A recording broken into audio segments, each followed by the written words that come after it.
पूर्ण रेखाओं के प्रगुण में दो प्रगुण हम पढ़ चुके हैं, समवर्त प्रगुण और दूसरा क्रमद्विमीत। इसी क्रम में तीसरा प्रगुण है साहचर्य गुण, एसोसिएटिव प्रॉपर्टी।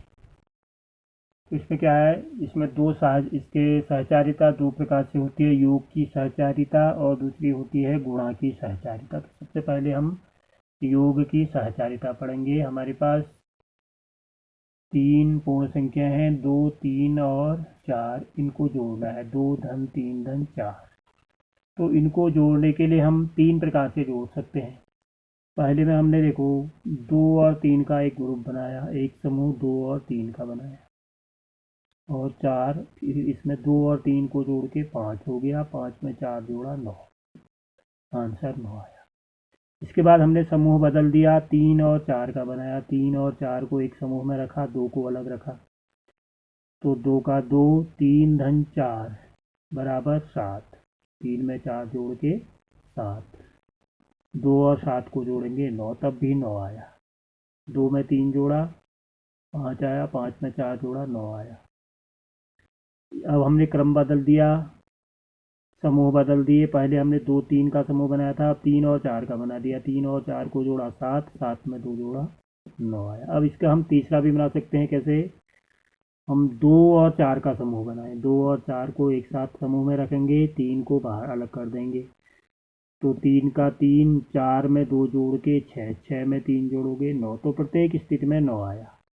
तो हम क्या करें, तो इसी को कहते हैं, देखो, योग और गुणन करने की क्रिया में अलग अलग समूह बनाकर योग या गुणनफल करने पर योगफल या गुणनफल अपरिवर्तित रहता है। अपरिवर्तित रहता मीन्स से बदलता नहीं। देखो, हमने अलग अलग समूह बनाए। पहले में 2 3 का समूह बनाया, तब भी योगफल 9 आया। फिर 3 4 का समूह बनाया, तब भी योगफल 9 आया। फिर 2 और 4 का समूह बनाया, तब भी योगफल 9 आया। तो हम कह सकते हैं कि ए धन बी, कोष्टक में ए धन बी लिखेंगे, प्लस सी बराबर ए प्लस, अब दूसरी तरफ हमने बी प्लस सी का समूह बना दिया, ए को अलग कर दिया, बी प्लस सी का समूह बना दिया, ये दोनों बराबर है। अब हम गुणा की सहचारिता देखेंगे। गुणा की सहचारिता माना 3 अंक हमारे पास, 3 धन 4 धन 5 है।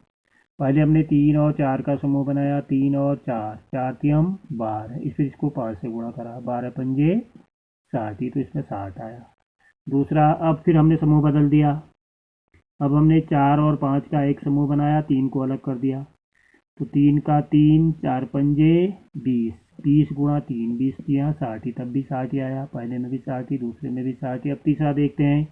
अब तीसरा समूह बनाएंगे 3 और 5 का। 3 और 5 का समूह बनाया, 4 को अलग कर दिया। तो 4 का 4, 5 तियम 15, 15 गुणा 4, 15 सबको 60, तब भी 60 आया। तो योग की क्रिया, देखिए, योग और गुणा की क्रिया में, योग और गुणन की क्रिया में अलग अलग समूह बनाकर योग या गुणन करने पर योगफल या गुणनफल अपरिवर्तित रहता है। अपरिवर्तित मीन से बदलता नहीं है। जैसे इसमें किसी भी प्रकार से हमने जोड़े बनाए, आंसर 9 आया। इसमें गुणा में भी चाहे कैसे भी समूह बनाए, सबका आंसर 60 आया।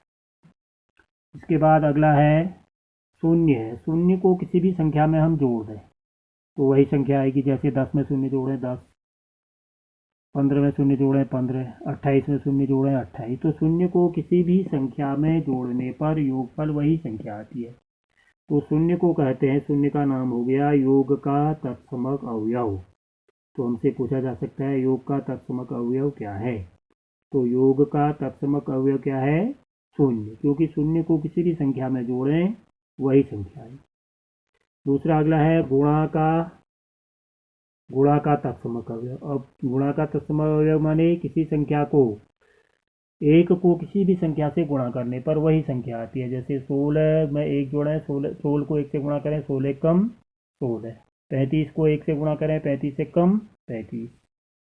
48 को 1 से गुणा करें, 48 से कम 48। तो एक को किसी भी संख्या से गुणा करने पर गुणनफल वही संख्या आती है, इसलिए एक को कहते हैं गुणात्मक तत्समक अवयव। तो ये दो चीजें, योग का तत्समक अवयव तो शून्य हुआ, क्यों? क्योंकि किसी भी संख्या में शून्य जोड़ें तो वही संख्या आती है। और गुणा का तत्समक अवयव एक हुआ, क्योंकि एक को किसी संख्या से गुणा करें वही संख्या आती है। अगला सबसे अंतिम है योग पर गुणा का वितरण, दो संख्याओं का योग है b प्लस c, इसको हमने a से गुणा कर दिया, तीसरी संख्या a से, तो इस a का गुणा b से भी होगा, a का गुणा c से भी होगा। इसे कहते देखो योग है b प्लस c का योग है, इसको a से गुणा करना। यदि हम इसको हल करेंगे तो a का गुणा b से, पहली संख्या a है, a का गुणा b से भी होगा, a का गुणा c से भी होगा, a गुणा b प्लस a गुणा c, इसको कहते हैं योग पर गुणन का वितरण नियम।